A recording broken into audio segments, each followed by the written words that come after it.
Hi, folks. A new poll recently conducted by Rasmussen Reports shows some disturbing results about Democrats' positions on the Supreme Court and the Constitution.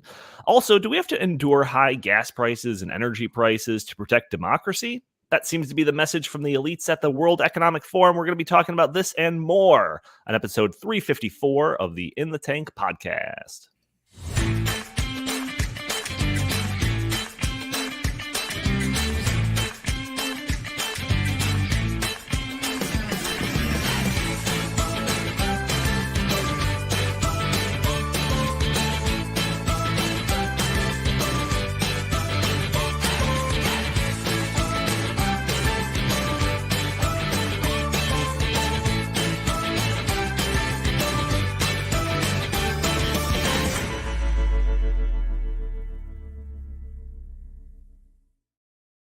Welcome to the In the Tank podcast. As always, I'm your host, Donald Kendal. And joining me today, I've got Jim Likely, VP of the Heartland Institute. How are you today, good sir?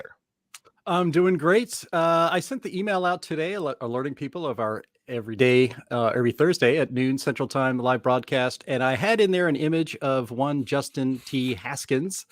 And he's not on the podcast at the moment. We are hoping that maybe he'll come in late. So keep your fingers crossed and watch to the end. Grace us with his presence, you might say. Also joining us, Chris Talgo, senior editor at the Heartland Institute. How are you today, good sir? Doing good, and Justin's here in spirit if he's not here in person. That's right. That's right. Everyone's just clamoring. Where's Justin? Where's Justin? We get all this mail. It has to be brought in like all of those bailiffs in the Miracle on 34th Street, right? Dump it all in. Okay, never mind. Not really. Audio only listeners. I don't know, Donnie. I work here now. I don't see that. You guys are just the best backup crew for any of my jokes, I must say. You really add to the humor and levity of the show. Well, normally, Donnie, you preview your jokes before we go on air. That way I can practice pretend laughing, but you didn't do that this time. That's so right. sorry. That's right. Yeah, we should have done that. No prep. Audio only listeners, join us a day earlier. If you're probably listening to us on a Friday, join us on Thursdays at noon Central Time, streaming on Facebook and YouTube and Rumble and Twitter. You can join in on the show, post your comments and questions. Maybe we'll show your comments on the screen. Maybe we'll address your questions on the fly during the show. Also, if you are subscribed to us on YouTube under the Heartland Institute channel, also make sure to subscribe to the In the Tank podcast channel. We created a separate channel just for this show after YouTube threatened to destroy our account based on some things that we said, controversial things. So if there's an episode that we might be a little too controversial for the main Heartland stream, we'll specifically do it on the In the Tank podcast channel. So ensure that you don't miss an episode by subscribing to that as well. So before we get going, we got a lot to talk about. It seems like every week we have a lot to talk about, but I have a bit of a theory of sorts that I want to throw out there and get your reactions to. Jim, this is a wild card. I didn't put this in the show notes or anything like that. This is just while I was prepping for the show, I was thinking about this. So this is in regards to inflation and gas prices. Chris already knows where I'm going with this. So these are the two arguably biggest headwinds that are going against the ruling party right now heading into the midterms election, the inflation and gas prices, I mean. So is it possible that the Biden administration is allowing gas and inflation to reach heights that it has reached so far, so that when they moderately tail off in the next couple of months leading into the election, they can claim that their plans are working and you got to keep us in power because, we got the inflation from, 9% or wherever it was just with the recent results down to 6% come election time. And, this looks better, peaking and then slightly going down looks better than a slow and steady increase to 6% by the midterm elections. And the reason why I was thinking about this is because there's a lot of pro-Biden types on Twitter and social media celebrating the fact that gas prices have dropped over the past, 20 days or something like that. Yeah. And even though the average gas price in America is still double what it was, a year ago, but $5 does seem a lot better than $6 when it was, $6 about a month ago. So, Jim, what do you think about that? What do you think? I think there's a bit of problem with that theory. As you were describing that, as you were laying out that theory, I remembered it's like political conventional wisdom that the electorates view of the economy is baked in to their votes in November, like in the spring of that year. I'm actually reminded of the 1992 election where George H.W. Bush was up for re-election and going up against this young governor no one had even heard of about 6 months previous to the primaries, named Bill Clinton. And James Carville, the campaign manager, famously said, "It's the economy, stupid." And they kept hammering and hammering that this is the worst economy in American history, worse than the Great or since the Great Depression and stuff like that.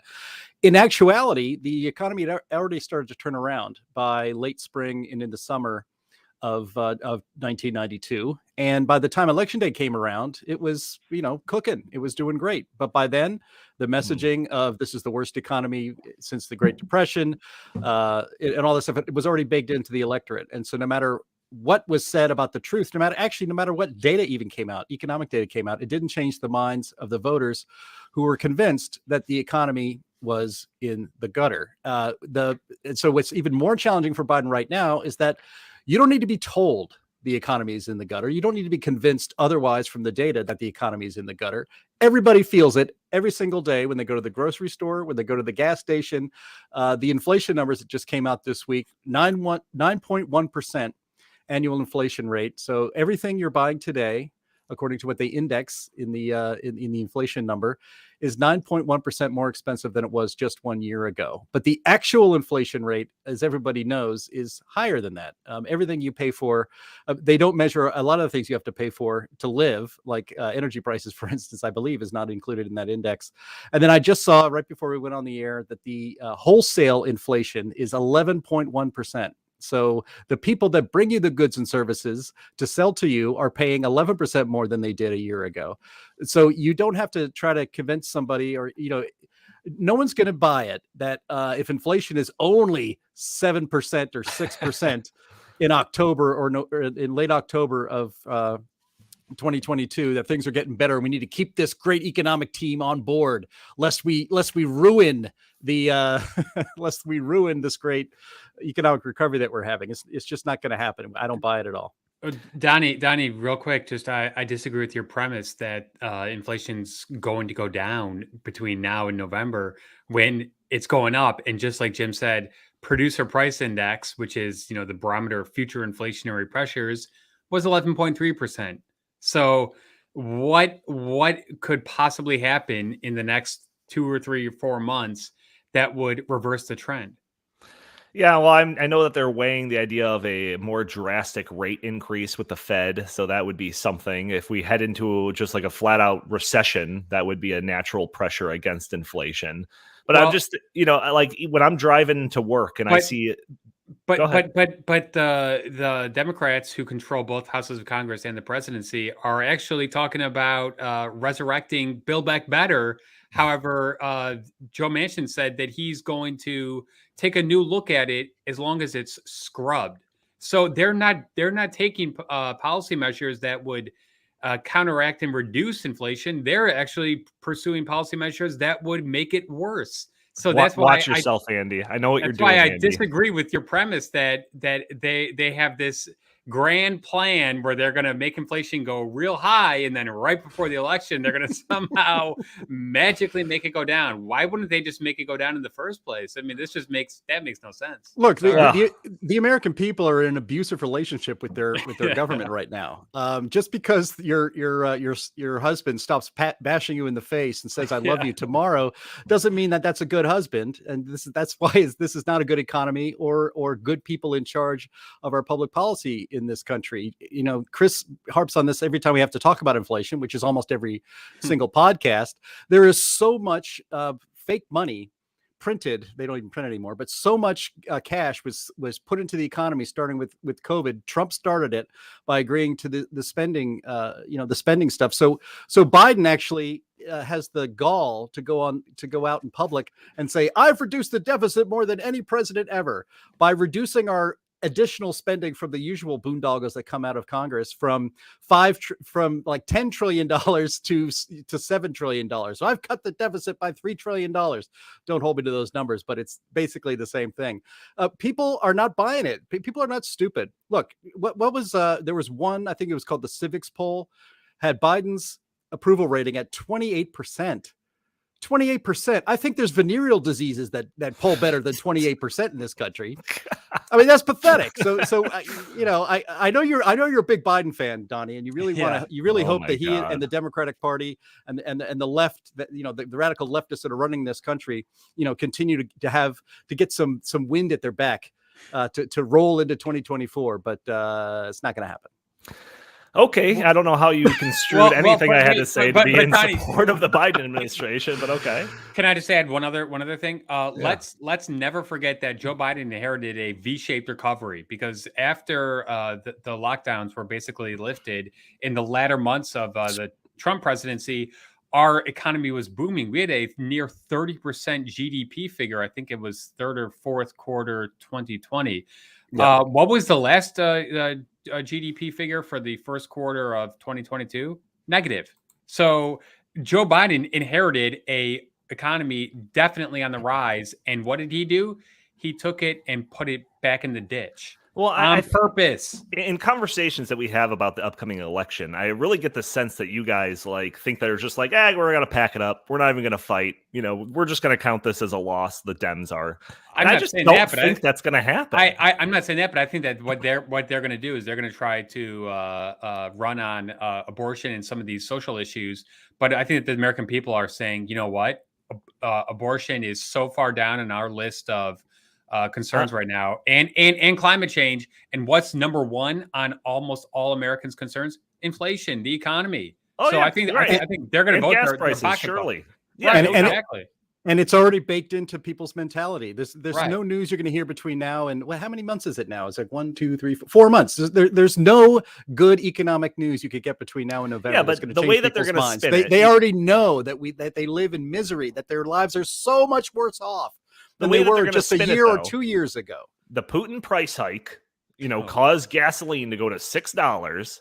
And then because of my level-headed policies and all of that, have driven gas down to $4, $5. That's what we're going to run on. You're drinking the Biden Kool-Aid. Oh my God, that's all right. We have a video. Put your head in the sand. They're not going to fight back. They're not even going to run candidates. It's just going to be a complete red wave. We don't have to plan for any type of strategy. No, Donnie. Here's their strategy.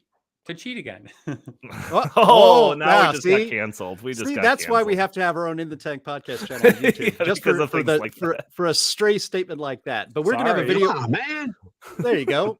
We're gonna have a video clip though later in this podcast that shows that actually they don't care about high gas prices. They want the gas prices to go higher. It's just the price we have to pay to sustain the liberal world order. Oh, we will get to that.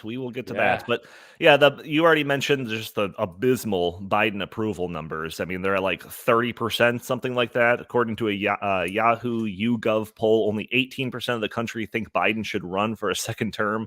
This includes only 9% of Republicans and only 35% of Democrats that want him to run again. The poll that we did in May asked a similar question about whether or not you want Biden to run for a second term. Only had 28% of likely voters saying, run again, including only 49% of Democrats. Less than half of Democrats even want him to run again. And if that YouGov poll is as good as the Rasmussen one, it seems like those numbers are going down. So it seems like they have to do something. And I am curious if they're just going to completely cut Biden loose.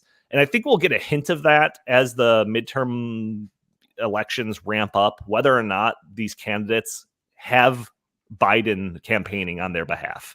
I think if they don't and they keep them in the cupboard or whatever, that's going to be a sign that they're going to cut completely loose from them in the general election. In most of the Democratic primary elections, the Democratic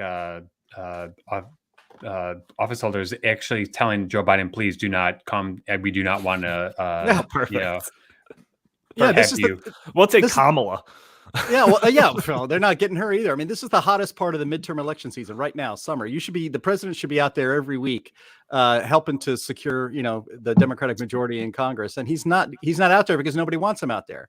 I had predicted, I think, shortly after Biden became president, I predicted that he would probably be, shuttled and pushed out of office after the midterms. And I think it's even more likely now than it ever was. I didn't believe it when he became president, that he would finish his first term, and I still don't believe he'll finish his first term. I'll stand by that.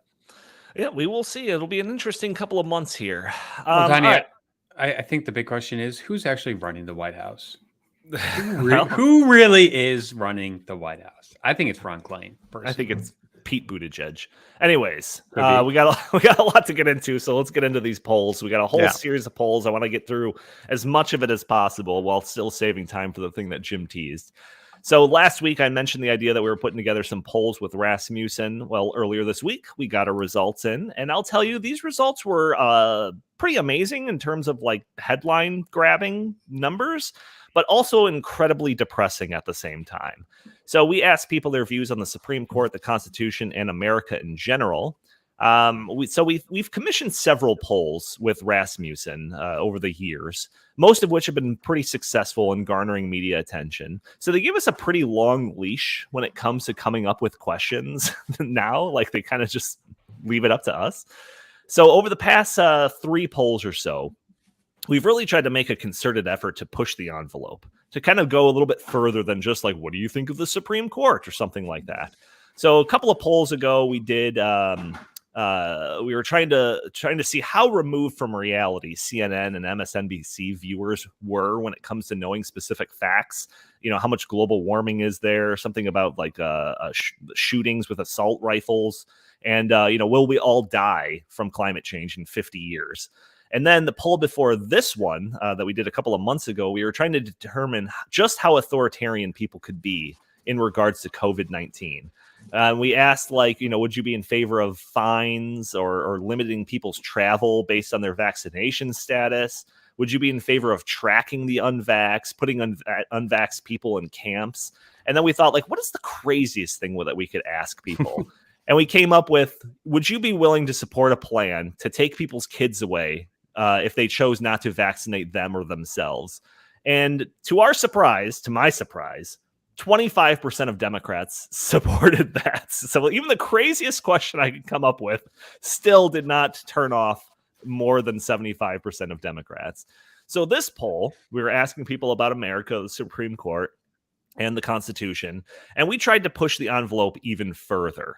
So let's proceed in the order in which we've released these results. So we'll start with the Supreme Court. So I just want to go over like the first couple of results, and then we'll get to the more crazy questions. So the first one is just your general favorability question, to which 51% responded, saying 52% responded saying that they have a very or somewhat favorable view of the Supreme Court. Now, when it came to Democrats, that was a much lower number. That was 33%, so about a third. This didn't surprise me very much. I mean, considering all of the news that's going on with the Supreme Court, these numbers didn't strike me as too crazy. Then we started asking, do you agree or disagree with the following statement? The U.S. Supreme Court is a fundamentally racist institution, to which out of likely voters, 34% strongly or somewhat agreed with that statement. That number for Democrats jumps up to 56%. Over half of Democrats, self-identified Democrats, responded strongly agree or somewhat agree to the idea that the U.S. Supreme Court is fundamentally racist institution. Then we asked it whether or not it was a sexist institution, to which 41% of likely voters said that they strongly or somewhat agree to that. And a whopping 67% of Democrats said yes, strongly agree, somewhat agree that the U.S. Supreme Court is a fundamentally sexist institution. So before we get into any of the further results, I want to hear what you guys think about those first couple of questions. I'll go with you first, Chris. I think it's scary in some ways that such a high percentage of Democrats, liberals, and young people have such bad opinions of the Supreme Court. I think a lot of this has to do with the recent rulings. I think that the Supreme Court has just been, in the media in particular, the Supreme Court has been tarred and feathered. And I think that most Democrats and most young Americans, are just buying the talking points that they're hearing from AOC, Nancy Pelosi, CNN, MSNBC, and all the like, that the Supreme Court has just overruled Roe v. Wade, and now the Supreme Court's going to go after gay marriage, and the Supreme Court's going to go after this, that, and the other thing. when we all know that that is completely not true. All the Supreme Court said is, hey, there's no constitutional right to, an abortion. The Supreme Court also said, hey, EPA, in another ruling that really, really made a lot of liberals go, crazy, said, hey, EPA, you can't just oversee all the regulations and regulate carbon dioxide when the Congress does not pass laws that allows you to do that. So I'm extremely glad, and I know we've talked about this the past couple of episodes, that the Supreme Court's actually, fulfilling its role of saying, what does the Constitution say? And we're going to, interpret, laws based on what the Constitution says. Democrats don't like that because that actually limits government and it, enhances personal freedoms. And those are things that they actually do not agree with at this point in time. Jim, do you want to comment on these first three results, or do you want me to get to a slightly juicier question? No, I'll just comment that I would have liked to have seen. This is the first time we've asked that question. We're just kind of, to be honest, just kind of starting to get into the polling business from our Center on Socialism Research, and that's why you see questions like this. We're trying to probe the country and to see how socialist are we really? How many? And really, actually, what we're trying to, I think, get at is like how much socialist garbage have younger generations especially have been fed in the education system, and how much socialist garbage are we consuming, and it's affecting the way we think about our country, from our culture, from our politics, and all of that. The rise of AOC, the popularity of Bernie Sanders. The Democratic Party has exposed itself as moving farther and farther to the left. And these polling results really show, I think, if you look down in the crosstabs, and you should go to heartland.org, and then you can click on each of these polls, and then there's a link. You can get an Excel spreadsheet so you can see for yourself. You can go down into the crosstabs and see what people likely voters aged 19 to 39 think about something, or people who think about, people who are liberals, what they think about something, or Democrats and all of that. And what you see is that we've just kind of, you see that the Democratic Party has moved farther and farther and farther to the left. And what you really realize in polls like this is just, one, how far to the left they are, but how isolated they are from really the rest of the country. Another great crosstab to look at is independents. And the independents are much closer to, what Republicans and conservatives say about, the legitimacy really of the Supreme Court. And that's what these questions really were getting at. And the left and Democrats no longer believe that the Supreme Court is a legitimate government institution in this country. That is troubling. But I guess the better part of that is that most of the country doesn't think that. It's only one major political party in this country right. that seems to think this way, because Democrats are a lot of people. Yeah, there's that great. I immediately actually thought of this meme that's up on our video podcast right now when I read the results of these polls. And so, I actually would have liked to have seen what the Democrats and liberals would have said about the Supreme Court, say, at the end of the Obama administration, or when John Roberts said that, distorted the meaning of words in the English language to maintain Obamacare. I bet they had a lot more faith in the Supreme Court then. And I also would have imagined that most Republicans and conservatives would not have wavered very much in their faith in the sanctity, or I should say in the authority and the legitimacy of the Supreme Court, even when decisions go against us. And I've harped on this theme a lot on this podcast, but the left and the Democrats are just not used to taking losses, and they don't deal with it very well. And they tend to just kind of get emotional and say, burn it all down. And I think as we're going to keep going through these polling results, that's what's being exposed here, is how much of this country, once they don't get their way, want to just burn everything down or delegitimize it by calling it racist and sexist. Right. Yeah. Donnie, Jim brings up such a great point, because when the Supreme Court just basically ruled out of thin air that, gay marriage was now, law of the land, I don't remember a ton of conservatives or a ton of Republican lawmakers coming out and saying, we should defy the Supreme Court, or, get on the, like Chuck Schumer did, where he was basically threatening, Supreme Court justices if they did not vote in the way that he wanted them to vote. So I think Jim's right. I think that conservatives and Republicans in general, they want to preserve these institutions because they understand how fundamentally important they are to our country and to a functioning, constitutional republic. The Democrats are all, I mean, I hate to say this, but I'm going to paint with a broad brush, they are all about power, and they are all about ends justify the means. And when they are unable to manufacture the outcome that they want, whether it's through the Supreme Court or whether it's through Congress or even, in a presidential executive order, they just go ballistic because they cannot deal with it.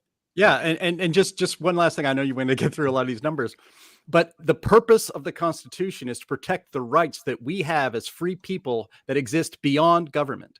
And the job of the Supreme Court is to make sure that our rights that existed before government are not violated by that government. That's what the purpose of the Supreme Court is, to interpret the Constitution to protect our rights, not to invent new rights, not to advance certain policy proposals, but to protect our rights. And at least half of this country, or at least one of the major political parties in this country, doesn't see the Constitution that way, doesn't see the Supreme Court's role that way.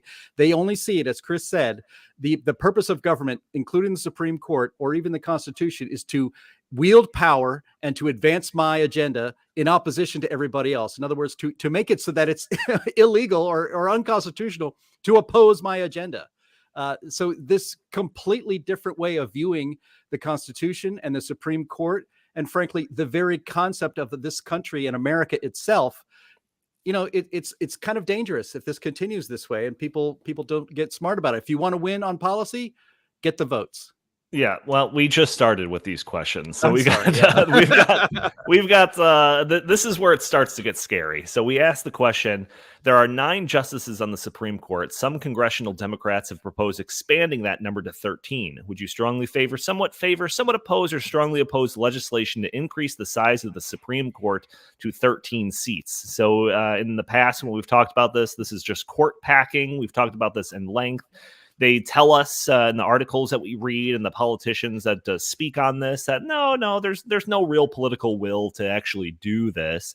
So we asked this question, not thinking that there was going to be huge results in favor of this, but I will say the results were a little scary. So even for likely voters, 40% said that they would strongly or somewhat favor this plan. 4 in 10 likely voters. That's a little troubling. That's a lot higher than I was expecting it to be. That number for the Democrats jumps up to 64%. So 2/3 of people that consider themselves Democrats, nearly 2/3, are in support of packing the court and putting an extra 4 justices on there. Chris, do you think that these numbers would embolden Democratic lawmakers to take this policy on as one of their platforms or something in upcoming elections, or no? Oh, of course I do. And they have been talking and wanting to expand the court for several years. So this is not like a newfound phenomenon that they've, taken up here. I guess that they are unaware that in the 1930s, FDR tried this when he had control of both houses of Congress. I believe he actually had supermajorities in both. And hey, guess what? His own party refused to pack the courts. I think that it's the same dynamic now. I think Joe Manchin, Kristen Sinema, and a bunch of other Democrats would never vote for this. So I think that it's dead on arrival. However, in the years to come, as more and more of the AOC wing of the party become more powerful, it would not surprise me if this becomes, a new goal and something that they are, readily willing to do. It saddens me, and it's scary because once again, the Supreme Court is a, longstanding institution. We've had 9 justices, since I think just before the Civil War. And just because they don't get their way on a couple of rulings, and just because President Trump, was able to push 3 of his preferred judges through, who they obviously do not agree with the Democrats' view of the Supreme Court and the Constitution and everything, they are just throwing a hissy fit and saying, well, we just want to, tear down the system and do it the way we want to do it. It's juvenile. So we pushed it a little bit further with this next question. I'm going to go to you, Jim, for your reactions on this one. So this is also asking about favorability of a plan to abolish the current Supreme Court and establish a new democratically elected Supreme Court with justices chosen by the American people directly. So this plan got 37% of likely voters. Again, much higher than I was expecting it to be.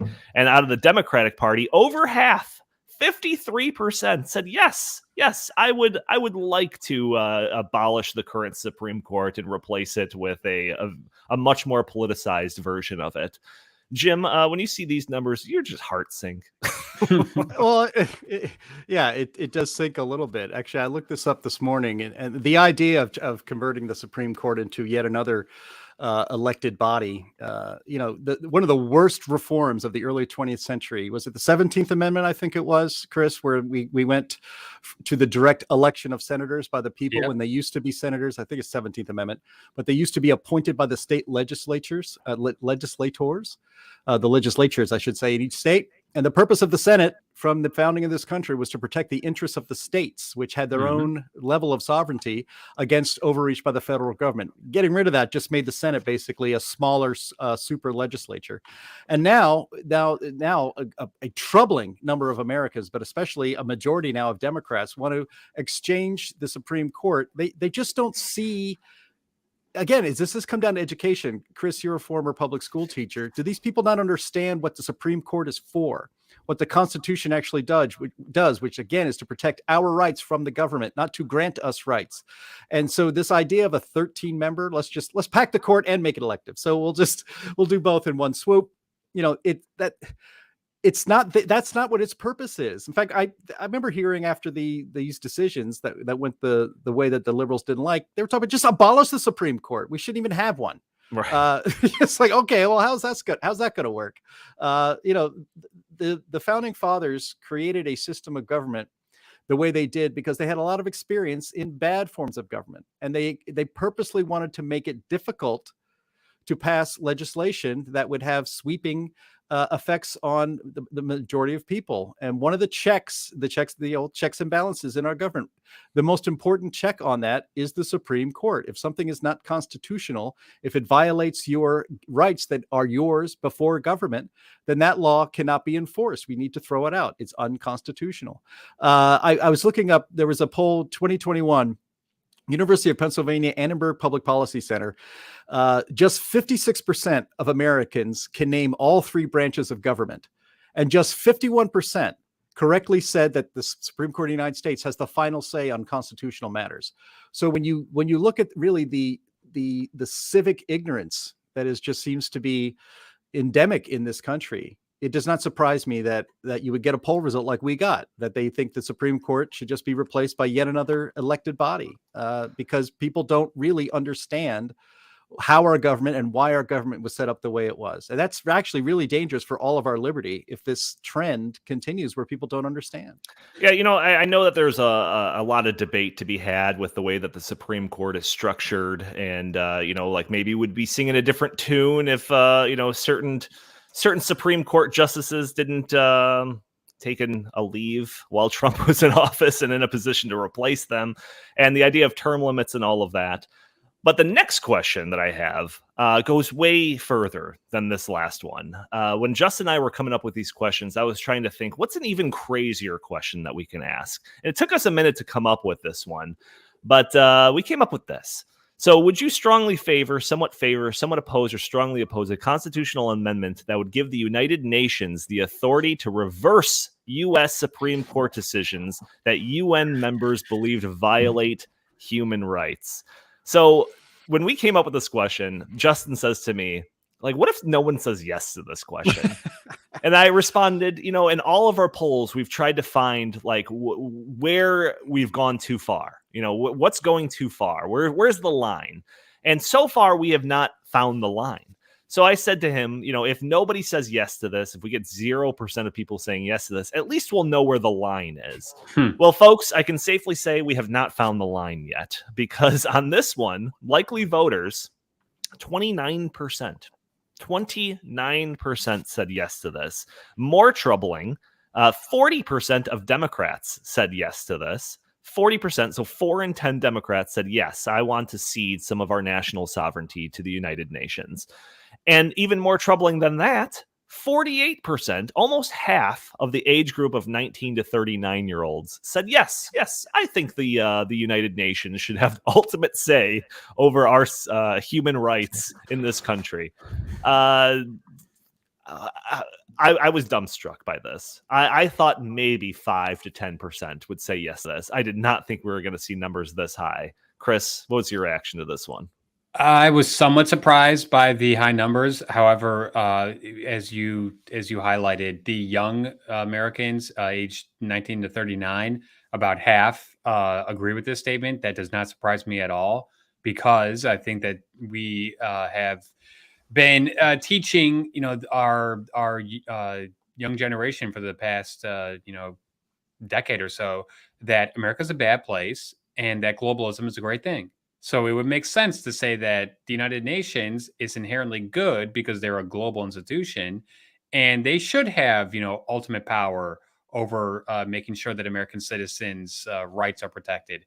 I think that is, bonkers. I would never in a million years ever want the United Nations to have power over the United States in terms of human rights, especially because the United Nations has countries like Iran on their Human Rights Council, which I think is hilarious.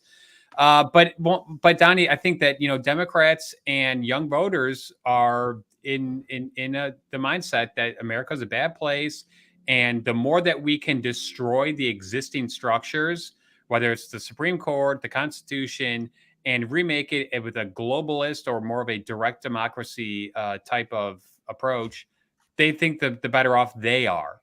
They are, because they think that will increase their power. So Right. I think this, boils down to Democrats liking globalism and liking, more of a direct democracy approach, because then they feel that, hey, that will allow us to, win almost every major presidential election, for the foreseeable future. But those of us who understand the Constitution and who understand the way that the United States was set up, it was set up to protect the rights of individual people, and it was set up to protect the rights of states. Those are two things that are just completely counter to the Democrats' agenda and to most young people these days. So it's somewhat surprising, but man, is it frightening. So the reason why we put some of these like crazier questions in is because you see this type of rhetoric like on Twitter, but like, Twitter is not representative of the country at all. It's just usually a very vocal minority that's just like shouting, and then they get the most attention. So it's like, you might see something like this trending on Twitter, but again, it's not representative of the world. Or the country, I should say. So that's why we put this question in there, because if it did come out to be 4%, I'm like, all right, yeah, it's just that echo chamber of Twitter that's amplifying these stupid messages. But now 40% of Democrats saying that, yeah, forget national sovereignty when it comes to this stuff. The UN should do it. Yeah, I want China to weigh in on whether or not we're violating human rights. That's a good idea. Like, it blows my mind. Jim, I'm going to race through some of these Constitution answers.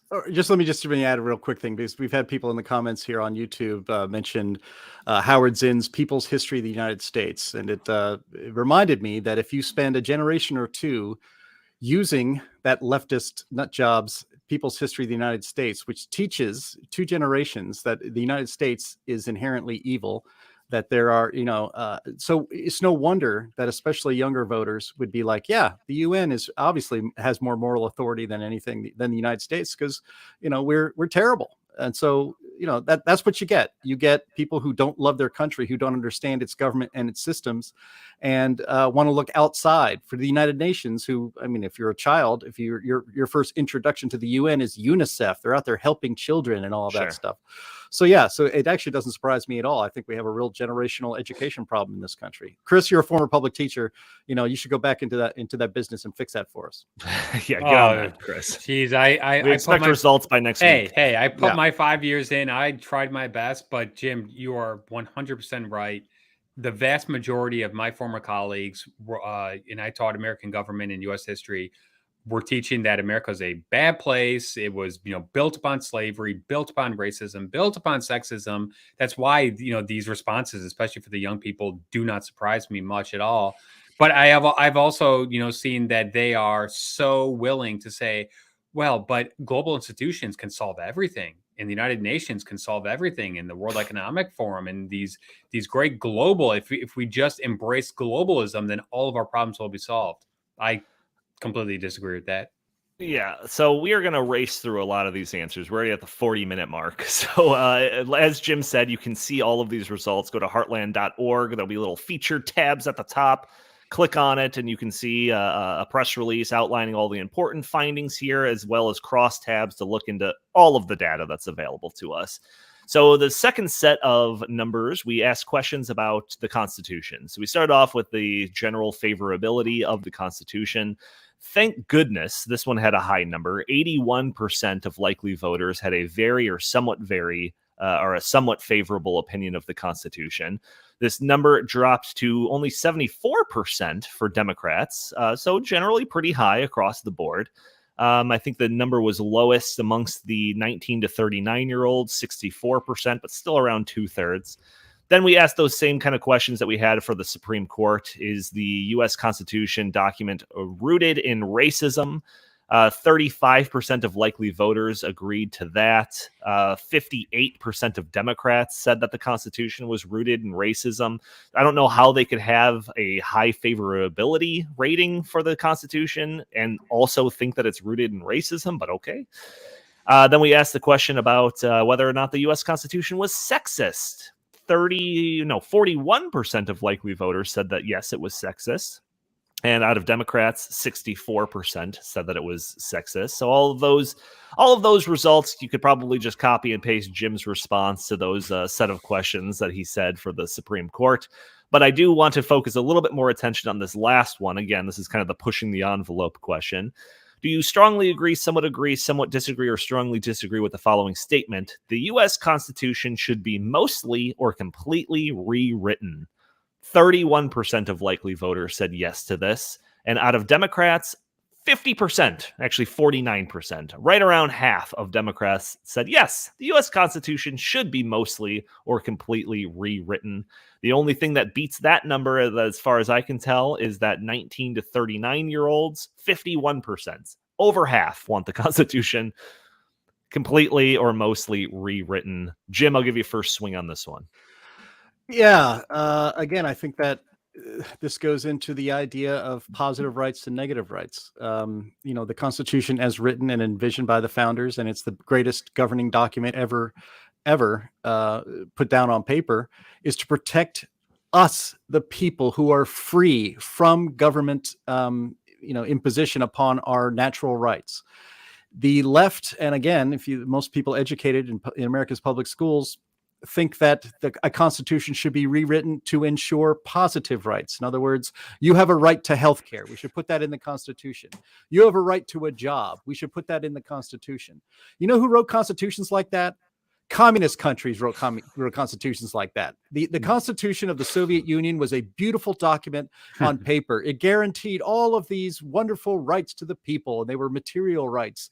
And it was to teach the people that their rights, their life really comes from government. And what was life like in the Soviet Union? Obviously very miserable, very cruel, very deadly if you had any other ideas about freedom.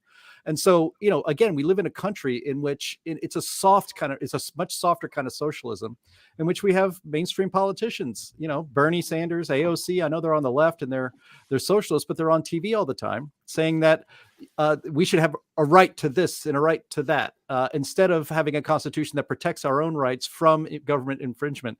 So this is one of the dreams of the left, is to rewrite the Constitution. There's a lot of, the Heartland Institute, we have a Center on Constitutional Reform. We did a lot of discussions with a lot of allies. What's called the Article 5 movement, which is to reconvene a convention of the states to make changes to the Constitution.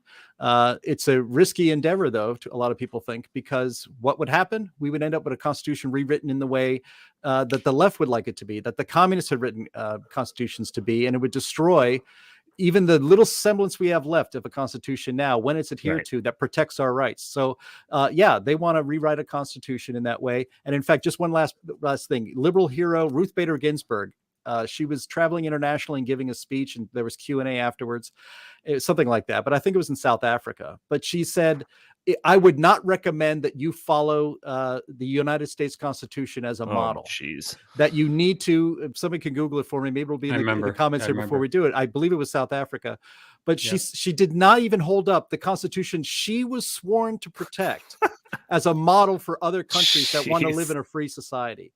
That's where we are. It's sad. The Soviet Constitution, the Soviet Union Constitution promised a lot of things, including some of those positive rights that Jim mentioned, as well as like freedom of speech and a whole bunch of things that we would think would be good. But there was a massive asterisk in there that said, like, unless it's at the detriment of the collective, then all of those rights are kind of swept away and you could be put in a gulag and it's all perfectly constitutional. So yeah, that's I'm sure that's probably the way that they would want it redrafted. There is a whole nother set of questions here that I am going to just very, very briefly go over because I do want to save some time for that last topic that we have. This one had some very basic questions like, are you proud to be an American? Which you might be happy to hear that 80% of likely voters were happy to be proud to be an American, either very or somewhat proud. Only 70% of Democrats, but still high, well, I'll give them some credit there. Do you agree that with this following statement, America is the best country in the world? 77% of likely voters said yes to that. Democrats, 69%. That younger age group, 62%. So not fantastic, but still, not the worst.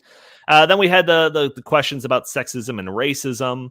And then the last question that we had, and again, if you want to look into all of these things in depth, you can check out our stuff on heartland.org. But would you strongly favor, somewhat oppose, or strongly oppose legislation that would give the United Nations authority over the U.S. government to protect the civil rights of American citizens? 30% of likely voters strongly or somewhat favor this idea. And Democrats, 43%. And the worst is that younger age group, 19 to 39-year-olds, over half. 53% want, again, to cede some of our national sovereignty to a supranational government organization like the United Nations. Absolutely crazy stuff. But these are the results that we got. We are going to continue to do polls here at the Heartland Institute through Rasmussen. So if you have any ideas where we can go from here, any other questions or something, put them in the comments underneath this video, and we'll take them into consideration. But I do want to save some time for this last section of the podcast. This stems from an article that Jim sent me earlier in the week from Breitbart. Headline: World Economic Forum, gas prices must go even higher to save democracy.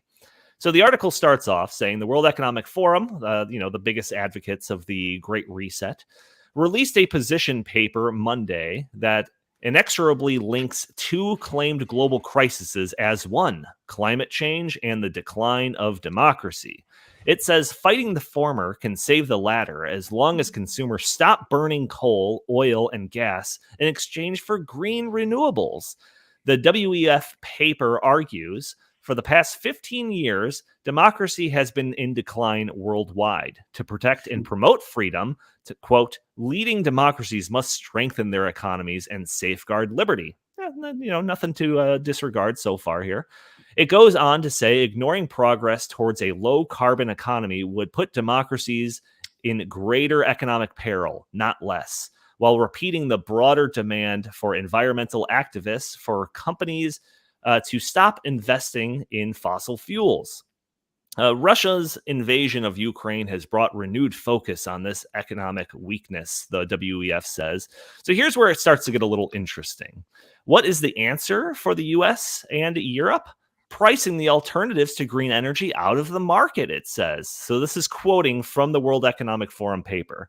First, leading democracies must agree to end the underpricing of fossil fuels, which is the principal factor preventing a clean energy transition. The underpricing associated with producing and burning coal, oil, and gas amounted to $5.9 trillion in economic costs in 2020.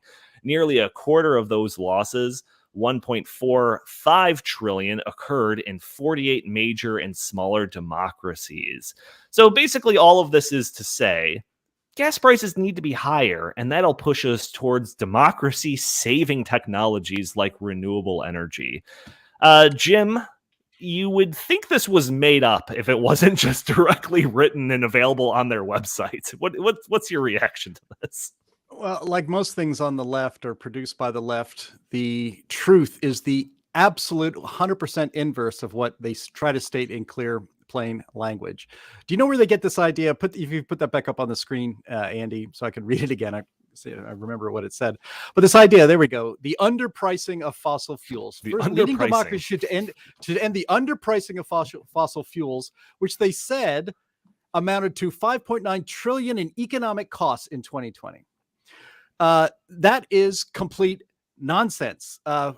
Fossil fuels are the cheapest, most reliable energy that we have on this planet. And the cheaper and more efficient energy you have, the more economically efficient your economy is, which means it doesn't cost money, it saves money. But they put this in there because they calculate out of thin air the damage to the environment because of carbon dioxide emissions that will impose. So they just make up numbers and say, well, burning this amount of fossil fuels cost X trillion dollars to the economy for some reason. It's all complete phony baloney nonsense. But that's where they get that idea of so we're underpricing fossil fuels in their minds, in our global elites' minds. Gasoline shouldn't even be $5 or even $10 a gallon. It should probably be $100 a gallon because of all the damage that it's doing to the earth. That actually isn't doing to the earth. But that's where all this nonsense comes from. And to think, a majority of Democrats in this country would like the UN to have more control over the United States. Isn't that great? Yeah, the paper goes on to argue that compliance can be and must be enforced using taxes and other coercive methods. And considering how well things are going in Sri Lanka, we mentioned this, we talked about this last week. It's hard for me to take anything the World Economic Forum has to say, seriously. So, Chris, you were telling me about this. There is an article that was on the World Economic Forum website that was called, "This is how I will make my country rich by 2025, the Sri Lankan prime minister." And the article was given, it was actually a speech, I think, that was given by the prime minister of Sri Lanka at a World Economic Forum event. This article, again, posted on the World Economic Forum, promoted by the World Economic Forum on their website. And supposedly it was removed temporarily from their website. And I see it now. So maybe they brought it back after people started calling them out. But in it, it says, our economic policy Vision 2025 is firmly embedded in several principles, including a social market economy that delivers economic dividends to all. Now, considering that Sri Lanka is just completely collapsed and their rulers have been chased out of their mansions and all of this, and gas prices are going through the roof, energy prices going through the roof, food prices going through the roof, doesn't seem like we should be following anything the World Economic Forum has to say. What say you, Chris? Well, in general, I am pretty worried when I hear like 5-year plans, considering the fact that the Soviet Union was a big fan of 5-year plans, and those didn't go too well. So when the World Economic Forum says, "Hey, Sri Lanka, we've got a great idea. Let us remake your economy, and you guys were going to be fabulously wealthy by 2025." Yeah. The exact opposite's happened. Their economy has completely collapsed. Unfortunately, the World Economic Forum and the globalists want to use these smaller countries to be their guinea pigs for their Green New Deal type of agenda. And guess what? It is completely, utterly failing. And Right. I think that people around the world are going to get wise to this. The same thing is happening in the Netherlands. The same thing is happening in Ghana. Same thing is happening in countries across the world who got on board with WEFs and United Nations and World Bank and just all these giant globalist institutions who are trying to push ESG and the Great Reset down their throat and look up what's happening. It is an abysmal failure. When the Great Reset and the idea of stakeholder capitalism got on our radar, it's because all of these people started saying the same quotes. It was like they were reading from the same playbook.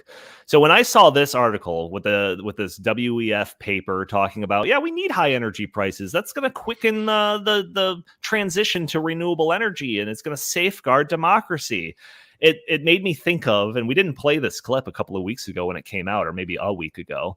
It reminded me of this clip of the White House Director of National Economic Council was on CNN, and he's asked about, what are we going to do about all of these high gas prices and energy prices?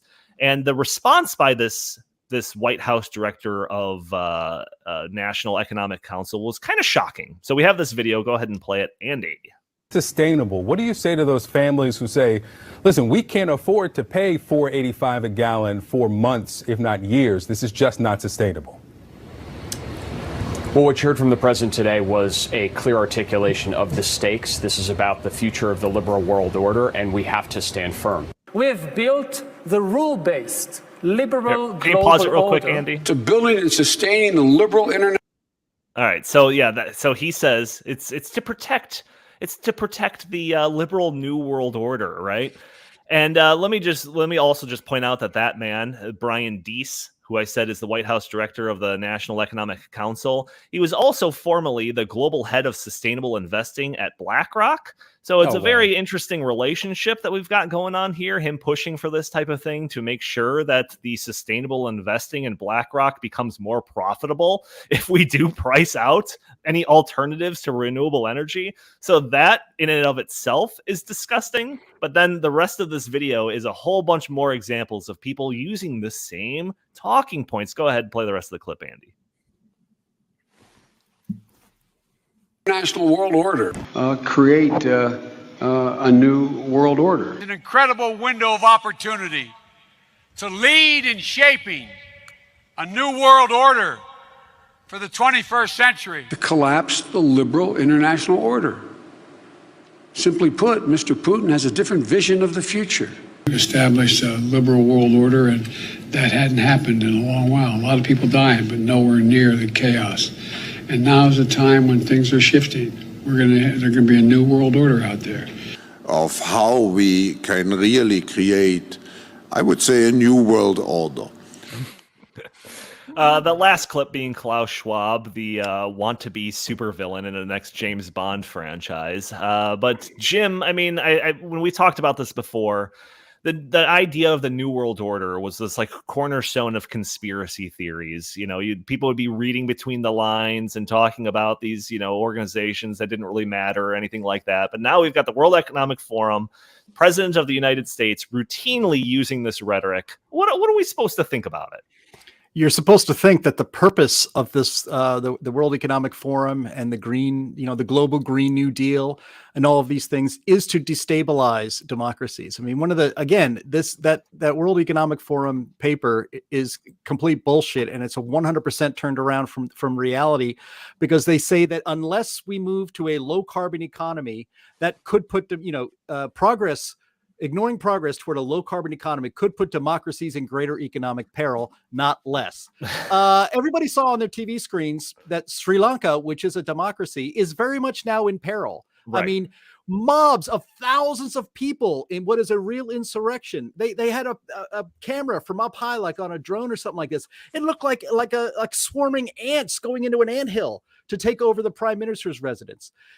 Making energy so expensive that people can't heat their homes. In Germany right now, they're preparing. They say that your energy prices just in October, so as winter approaches in Germany, their energy prices could go up 5 times. They could go from paying, $5,000 instead of $1,400 for their energy prices, like year over year. I mean, that's how you destabilize democracy. Talking about rationing energy in Germany. Yeah, they're talking about rationing. Yeah, they're talking about rationing energy in Texas, too, now, because of the heat waves that are going on, and Texas has overextended themselves when it comes to renewable energy. But there was a tweet that I saw recently talking about for all of the electric car owners in Texas to limit when you charge your car because it's putting a big strain on the grid. It's like, this is what's not sustainable, folks. Right. Go ahead. Sorry.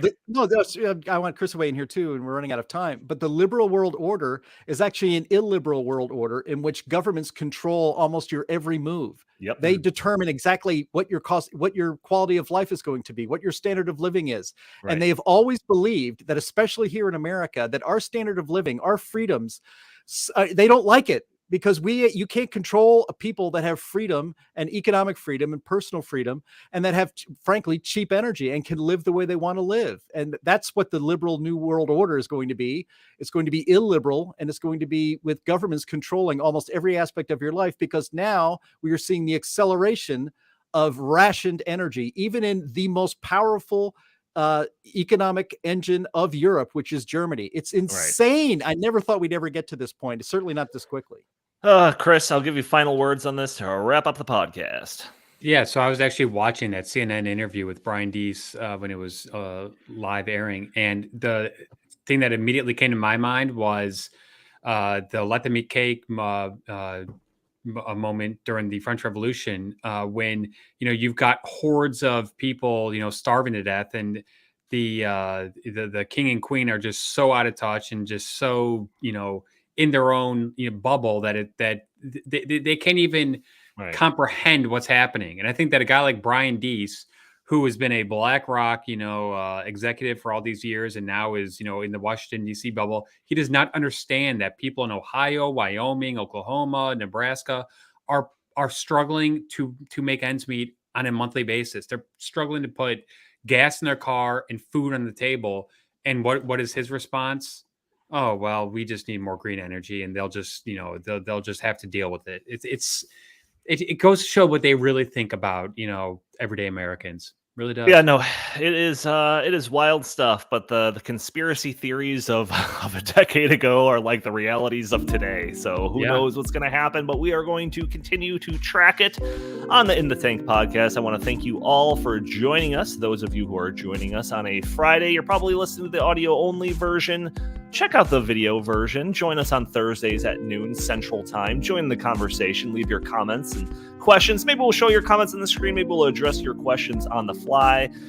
Please subscribe, write a review for us on iTunes. That'd be greatly appreciated. Hit that like button, leave a comment, all things that you could do to help break through those big tech algorithms that prevent content like this from reaching more eyes. If you'd like, you can follow us on Twitter at InTheTankPod. And if you have any comments, questions, or suggestions for the show, feel free to email us at inthethankpodcast@gmail.com. Jim Lakely, where can the fine people find you?